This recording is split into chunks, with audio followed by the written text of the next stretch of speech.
Buenos días a todos.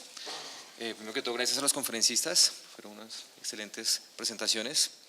Y bueno, motivo es que creo que es la sesión que más ha tenido preguntas, hay cerca de 20 preguntas. Entonces, lamentablemente tendremos que escribir algunas. Entonces, ahorita es una selección pequeña.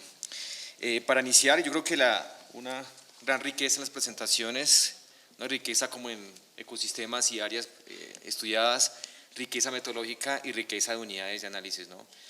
Solamente vemos que se habló sobre el tema de páramos, se habló sobre el tema marino, se habló sobre el tema urbano, ¿sí? Y la última presentación, Fernando, habló sobre el tema del pantano de Marto. Entonces, una riqueza en ecosistemas y áreas analizadas, y también una riqueza metodológica, ¿sí? En la presentación de la profesora Nora Salada del tema de análisis multicriterial difuso, que, bueno, que tiene que ver con análisis multicriterio y lógica difusa. También el tema de muchos métodos participativos, como la percepción social que planteaba el investigador Fernando Remolina, también los que planteaba el profesor Jorge Maldonado, como los métodos de asignación participativa, y bueno, temas también de valoración económica, ¿no? Entonces, y diferentes unidades de medida también, ¿no? Unidades biofísicas por un lado, también algo también de cuantificación monetaria.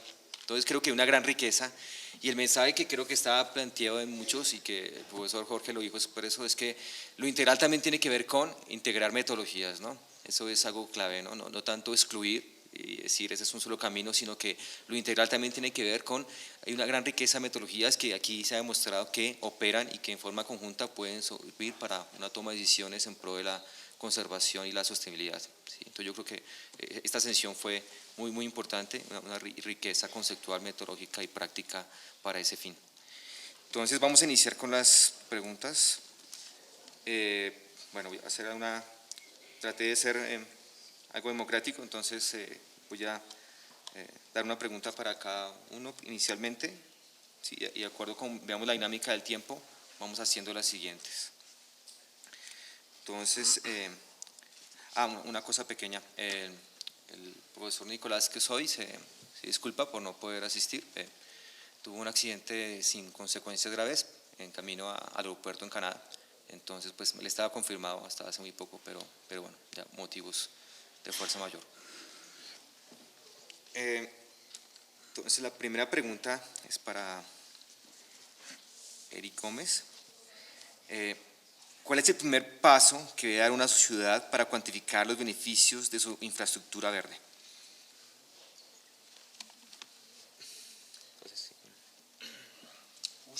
Sí. Aquí. Bueno, el primer paso, yo creo que siempre hay una fase de mapeo que es fundamental, ¿no?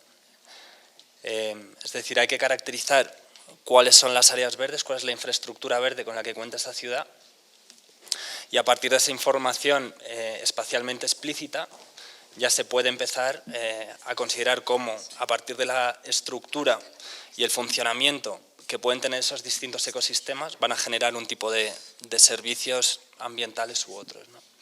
Yo creo que eso sería sobre todo el primer paso. Y también pues hace falta, digamos, toda una serie de modificaciones dentro de los enfoques y de los planteamientos de las políticas municipales, de las políticas urbanas, en las que no se vea ya los ecosistemas simplemente como una especie de cosa ajena, cosa externa, algo que solo se valora por sus beneficios estéticos, etcétera, sino un reconocimiento, digamos, ese cambio de mentalidad en el que se vea en los ecosistemas no solo una cuestión ética y estética, sino también las bases del sustento socioeconómico a largo plazo, ¿no? Y planificar en función de eso también las ciudades y su desarrollo. Gracias, Eric. La siguiente pregunta es para el profesor Jorge.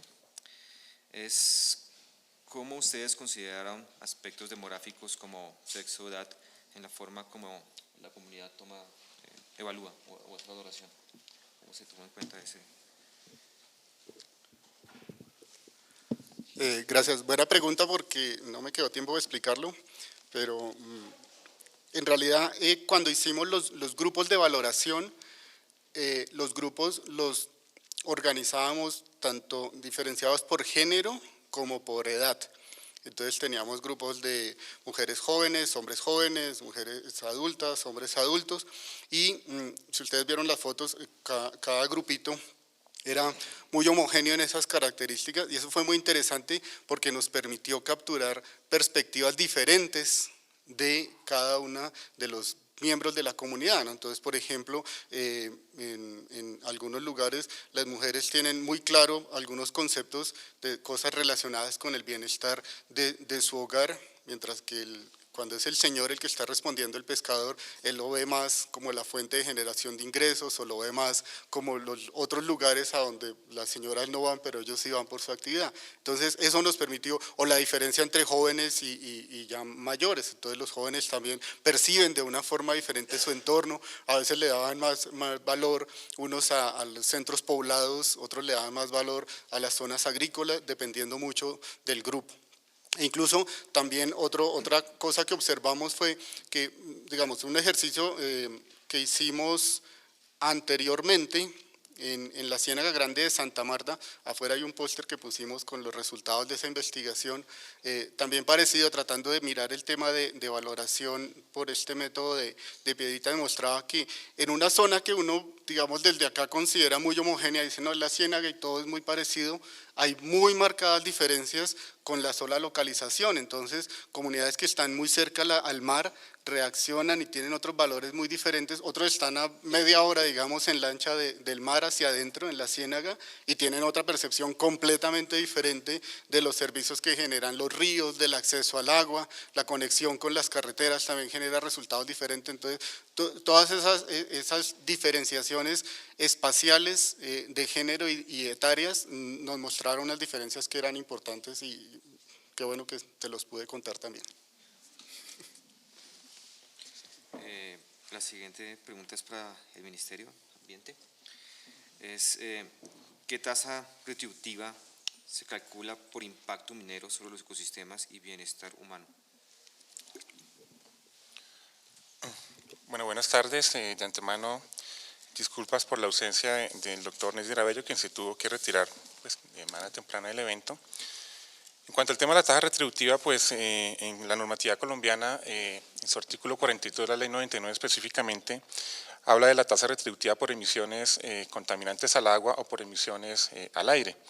En el caso de la actividad minera, pues obviamente cuando hay cualquier tipo de emisiones relacionadas con el tema de agua, cuando son emisiones que contaminan las fuentes hídricas, pues obviamente están sujetas al pago de la tasa retributiva. Ya lo vemos, por ejemplo, en el caso de Antioquia, donde la facturación por concepto de tasa retributiva se ha incrementado notablemente en los últimos años por concepto de sólidos suspendidos que provienen de esas actividades mineras. No obstante, pues hay otra serie de compensaciones que se deben generar por el impacto ambiental que se genera por el desarrollo de estos proyectos, y ellas están enmarcadas dentro del proceso de licenciamiento ambiental. Entonces, a pesar de que no hay una tasa retributiva específicamente para la actividad minera, hay algunas compensaciones ambientales que se deben surtir cuando hay afectaciones pues, que generan este tipo de actividades. Entonces, específicamente tasa retributiva para la actividad minera no hay, pero sí hay una serie de compensaciones que se concertan en el proceso de licenciamiento, y para el caso de los vertimientos al agua, pues en ese caso sí se paga la tasa retributiva, pero es como tal por la contaminación hídrica, más no per se por la actividad minera que se realiza. Gracias. La siguiente pregunta es para Fernando Remolina. ¿Cómo tratar en estudios de valoración con las preferencias adaptativas? No sé. Sí. La respuesta es no sé. Sí, las voy porque es la única que está para Fernando, pero no sé si qué son preferencias adaptativas. Sí. No sé si alguien que hizo la pregunta pueda Profundizar. sí. ¿Cómo tratar en estudios de valoración con las preferencias adaptativas? ¿Cómo tratar en estudios de valoración con las preferencias adaptativas? Paso. Sí. Bueno. La otra pregunta es para Eric Gómez.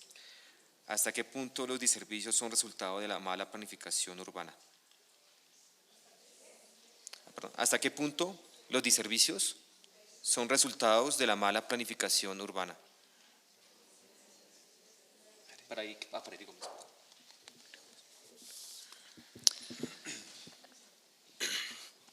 En efecto, una buena planificación urbana puede tratar de, digamos, promover los servicios y minimizar los deservicios. Pero los deservicios no van a desaparecer porque son parte de la naturaleza y hay que aceptarlos como son y no podemos eliminarlos, ¿no? La cuestión de los deservicios es fundamental, es decir, tenemos que tener en cuenta que hasta ahora todo el enfoque de los servicios de los ecosistemas, quienes han empoderado de él es todo el mundo de la política ambiental, de la conservación, etcétera, ¿no?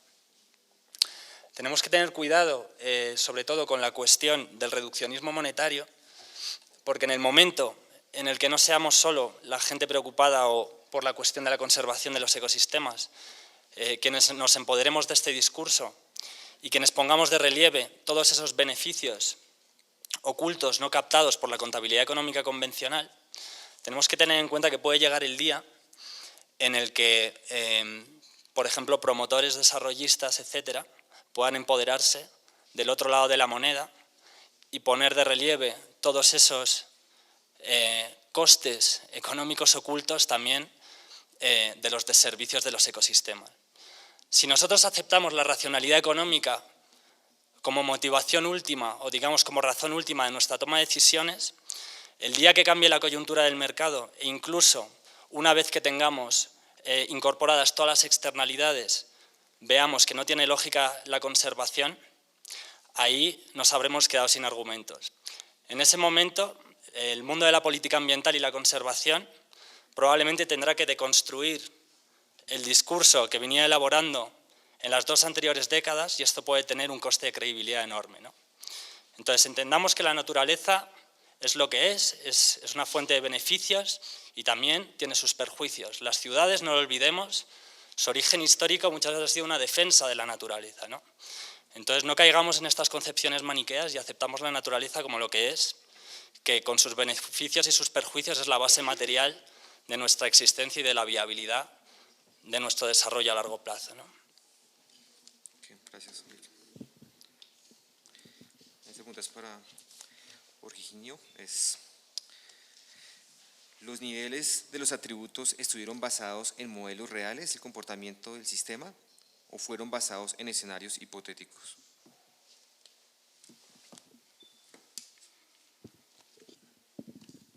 Otra muy buena pregunta.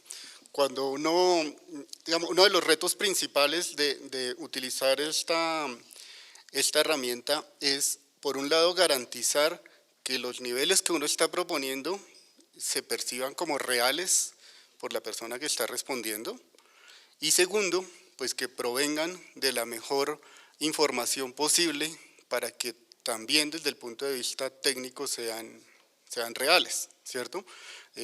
Otro de los preceptos, digamos, importantes en los esquemas de valoración económica es que si uno no muestra claramente cuáles son esos niveles, las respuestas más bien pierden mucha confiabilidad.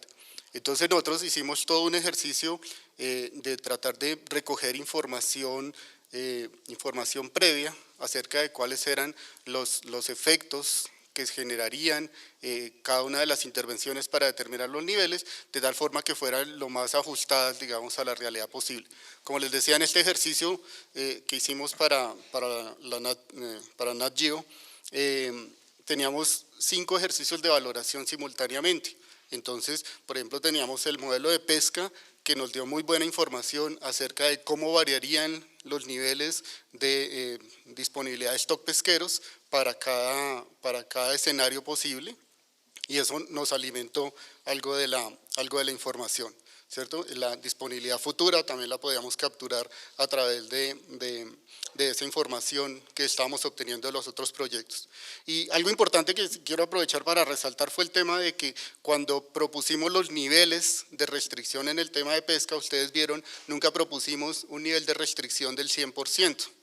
¿Por qué? Porque llevamos varios años discutiendo el tema de que incluso en zonas de conservación donde han existido tradicionalmente comunidades locales pesqueras, no es ni político ni socialmente aceptable esperar que la gente vaya a reducir sus niveles de extracción a cero. Entonces, siempre dejamos, cuando construimos ese nivel, siempre tratamos de generar un espacio donde decir, vamos a reducir el 75% de la posibilidad de pesca, pero dejamos algo de pesca que, de acuerdo al Ministerio de la Ley, sería como la pesca de subsistencia, que para nosotros era importante mantener la idea de posibilidades de consumo, de extracción de recursos para la comunidad pesquera. Gracias. Preguntas del ministerio son largas. Bueno, esta es pregunta para el ministerio. Es, si los servicios ecosistémicos en Colombia se han tratado con una valoración económica, ¿cómo podemos cambiar o transformar ese tipo de valoración para llegar a una valoración sostenible de los servicios ecosistémicos? Si parte de nuestro desarrollo implica darle un valor económico.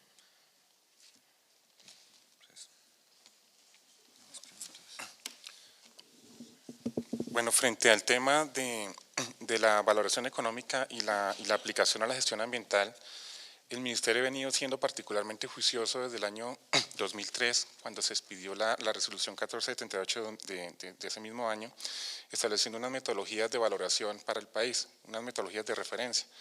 Esas metodologías han seguido pues, desarrollándose teóricamente a nivel nacional e internacional, y el Ministerio pues, ha estado atento a esos desarrollos. De hecho, ha financiado varios estudios tendientes a desarrollar aún más esas metodologías. Y en un segundo, como en un segundo nivel, es precisamente lo que estamos trabajando actualmente, tratando de capturar la valoración integral y tratando de hacerla más completa, ya no únicamente referirnos a valores netamente económicos, sino tratar de incorporar otra serie de valoraciones o de percepciones más sociales que también generan bienestar a la sociedad. Entonces, en ese sentido, nosotros como Ministerio lo que hemos tratado es de ir más allá de las metodologías tradicionales y tratar de incorporar los nuevos elementos, las nuevas dinámicas que se están moviendo a nivel internacional, y precisamente este evento es muestra de ello. Este es un evento que también surgió de iniciativa del Ministerio, y precisamente la idea del mismo es captar todas estas tendencias internacionales y ver cómo se podrían incorporar normativamente en los desarrollos que estamos teniendo desde el Ministerio de Ambiente, ¿no? Perfecto, gracias. La siguiente pregunta es para Eric Gómez. ¿Se tuvo en cuenta o se observó en otros estudios el comportamiento de basuras o residuos sólidos?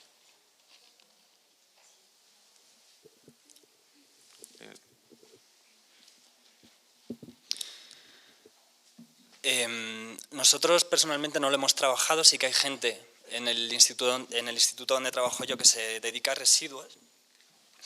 Lo que pasa es que cuando trabajamos con servicios de los ecosistemas, en realidad estamos trabajando, digamos, con beneficios que obtenemos de los ecosistemas mismos, digamos, de la parte biofísica y biótica, ¿no? Entonces, la cuestión de los residuos, hasta ahora, viene quedando fuera en gran medida del análisis o de los enfoques de servicios de los ecosistemas. Cuestión a la que deberíamos poner fin en algún momento y empezar a incorporarla dentro del análisis, porque dentro de los servicios de los ecosistemas, dentro de este enfoque, no nos debe servir simplemente para poner de relieve, para visibilizar todos esos beneficios ocultos, esas externalidades positivas que dirían los economistas que nos generan los ecosistemas, sino que también tenemos que ver cuáles son todas las externalidades negativas y cuáles son los impactos que tienen sobre la capacidad de los ecosistemas de generar servicios, todos los residuos y la contaminación que estamos generando, ¿no? Creo que eso es una parte muy poco desarrollada dentro del enfoque de los servicios de los ecosistemas y que tenemos que desarrollar en los próximos años, ¿no? Tenemos que vincular el análisis, el enfoque de los servicios de los ecosistemas al metabolismo y a los flujos de materiales, de energía, de residuos de nuestras economías, ¿no? Ayer me preguntaban por la cuestión de la minería, el páramo, etcétera. Yo decía que probablemente aquí, si bien el páramo evidentemente genera toda una serie de servicios a los que se pueden asignar valores enormes, Quizá mayores aún van a ser los disvalores o los pasivos ambientales que van a estar asociados al desarrollo de esas actividades, ¿no? Entonces, pues digamos, recapitulando, si bien no lo hemos trabajado, desde luego es una cosa que deberíamos poner en la agenda científica y en la agenda política.